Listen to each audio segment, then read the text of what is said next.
Psst, ate. Tignan mo to nabili kong kwintas. Oh, ano meron dyan? Pag sinuot mo to, lahat ng gusto mo, magiging totoo. Sus, scam lang yan. Para bilhin mo. Totoo nga ate. Tignan mo. Maging pangit sana ate ko. Oh, di ba? Wala naman nangyari. Maganda pa rin ako. Tumingin ka sa salamin. Totoo nga. Ibalik mo na ako sa dati. Ibalik mo na sa dati yung ate ko. Asa na nga yan? Gusto ko ng bagong cellphone. Wow, ang galing. Gusto ko na magka-jowa. Tumatawag. Hello? Hi, ako nga pala si Christian, yung jowa mo. Ha, jowa kita. Bakit ang dumi ng bahay? Ano kayo dito mga boss? Maglinis nga kayo, punyeta. Nay, pwede tumahimik ka muna? Pwede bang honey bunch na lang yung tawagan natin? Ang daya mo naman. Dapat ako panalo eh. Wala akong ginagawa ah. Patas lang yung laban. Pangit mo kalaro. Nay! Oh, bakit anak? Pinalo niya ako, Nay. Pinalo ka neto? Di ka ba tinuturuan ng tamang asal? Ah, nanay! Oh, ano nangyayari? Pinalo niya ako, Nay. Hoy, ba't mo pinalo anak ko? Pumapatol ka ba sa bata? Ay, Mare, parang di kasi tinuturuan ng magulang yan eh. Aba, sinasabi mo sa akin na wala akong kwenta magulang? Di naman, Mare. Ikaw nga eh, chismosa. Di masarap magluto tapos ang baho mo pa. Ang baho na mukha mo. Di ka marunong mag-make up. Tingnan mo nga mukha mo. Mukha kang clown na nalugi. Aba, halika dito. Halika. Mare, tuturuan mo lang ng asal yung anak mo yung magawa. Ang tanda-tanda mo na pumapatol ka pa rin sa bata. Sorry na. Laro na lang tayo ulit. Ah, sige.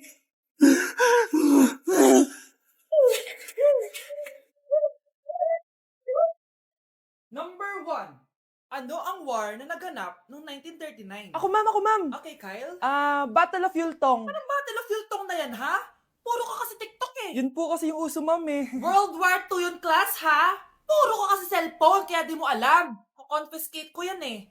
Number 2. Madali na lang to, ha? What is the Philippine National Anthem? Ma'am, alam ko yan. Yes, Scarlett. Ano kasi yun, Selos by Shaira? Anong selos-selos, ha? At di ko alam bakit ba nagkakaganto.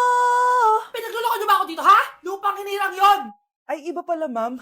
Lahat kasi sila kinakanta yan eh. Aba, saan kayo galing, ha? Sa kantin po Ang ma'am. kakapal ng mga mukha nyo! Hindi nyo na alam yung mga boundaries nyo! Bes, alam ko na to. Magte-trending si ma'am. Hala, nakaloy pala ako. Anak, malapit na umuwi yung tatay mo. Talaga, Nay? Nakaka-excite naman. Tsaka pala, anak, mag-face-to-face class na kayo bukas. Maganda ka na, ha? Face-to-face? Paano ko sasabihin kay nanay na buntis ako? A few moments later. Kain ka lang, anak, ha? Sige po, Nay.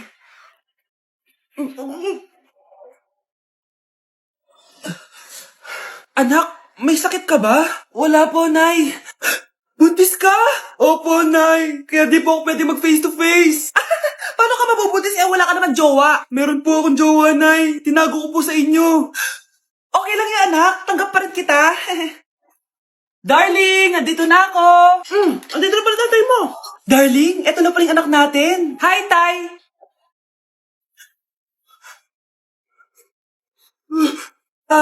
May problema ba? Darling, magpapaliwanag ako. Nay, siya po yung sinasabi ko na boyfriend ko. Huwag niyo ko ikulong! Hindi ako scammer! Itigil niyo na yan! Hindi si nanay ang scammer. Pero nasa bahay na to, ang totoong scammer. Hoy bata, huwag kang mangialam. Wala ka namang ebidensya. Pero nay, alam ko hindi ko yung scammer. Tara na, sumama ka na sa akin. Mga anak, aayusin ko to ha? Babalik din ako, okay? Kung sino man sa inyo yung totoong scammer, umamin na kayo! Nakulong si nanay, di ba? Ate, walang may gustong makulong si nanay. Tsaka bakit kami lang tatlo sinisisi mo? Baka ikaw talaga yung totoong scammer. Imbes na magsisihan tayo, magtulungan na lang tayo para kay nanay. Malalaman ko rin ng totoo. Delivery po. Gabi na, may nagde-deliver pa? Kuya, kaninong parcel yan? Kay Susan po ulit. Ha? Paano nangyari yun? Nasa kulungan na si nanay. Aba ma'am, hindi ko po alam. Taga-deliver lang po ako eh. Sige na po. Oh, nasa gitna yung kalaban ha? Hoy, ayusin mo na itong mga damit mo. Ilagay mo muna dyan sa kama. Oh, ayun na! Paano naman ito naman ng parcel na to? Nakakainis, talo na naman. Ano ba? Ba't nandito to? Ito ba yung galing sa scam? Sabi ko na nga ba, ikaw yung scammer! Ate, hindi ako yung scammer. May parcel na dumating at nakapangalan kay nanay. Di ba pang computer to? Eh, ikaw lang naman mahilig mag-computer dito eh. Ano na namang scam ang ginawa mo? Pasalamat ka, minor de edad ka pa. Bawal ka pa makulong. Pasensya na sa ginawa ng anak ko. Pagsasabihan ko to. Basta wag na uulitin ha. Ako na magbibigay sa mga may-ari neto. Sige na. Ang galing mo talaga. O ito, sino to cellphone? Akin tong pera. Mas kailangan ko to. Galingan mo pang mang-scam para mas marami tayong makuha. O bahala sa'yo. Makakaasa ka. Gagalingan ko pa. Let's begin the Christmas party! Anak, enjoy mo naman yung Christmas party nyo. Naimamya ka na.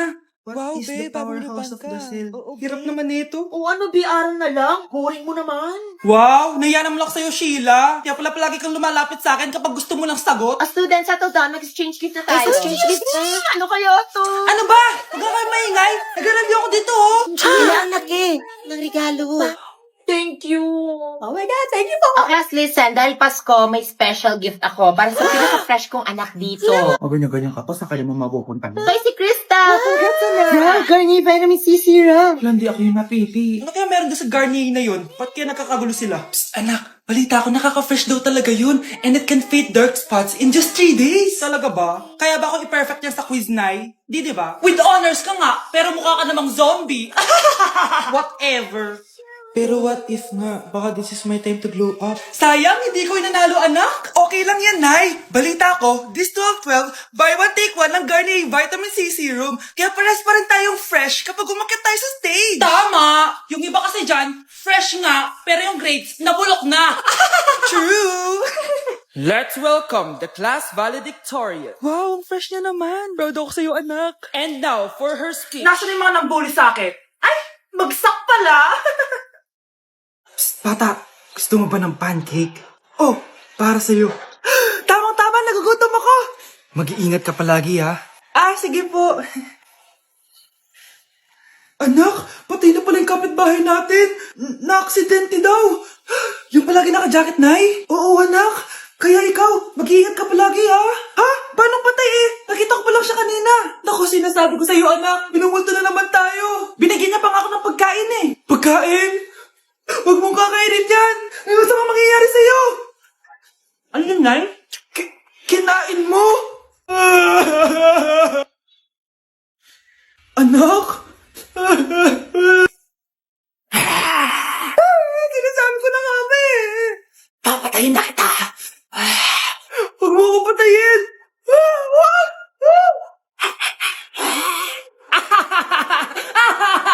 It's a prank! Punyeta ka? Prank-prank ka pa, ha? Maglinis ka nga. Sige po, Nay. Bilisan mo dyan, ha? Kundi kung papatayin ko. Nay, pakaya na yung multo. Kumakatok na. Ay, anong multo-multo? Delivery yan. Nag-text siya sa akin. Ay, nandito na order ko. Delivery.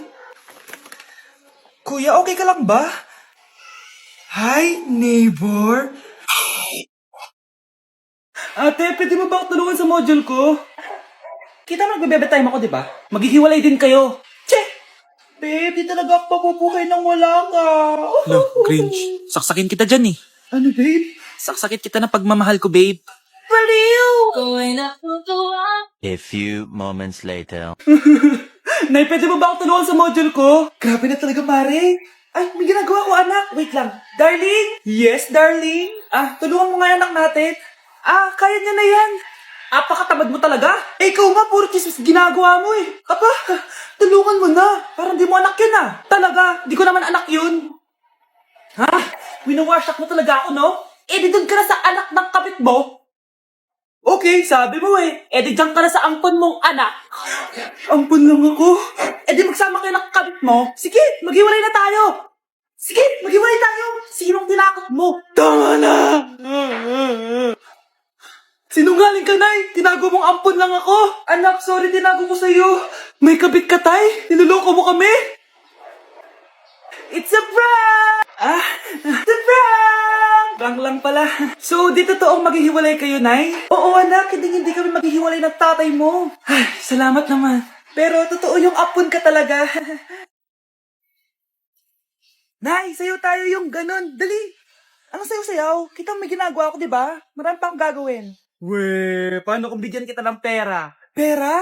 Oo, Nay, basta sayo tayo. Mapaprank ko na si nanay. Ay, wala na palang gagawin. Tara na.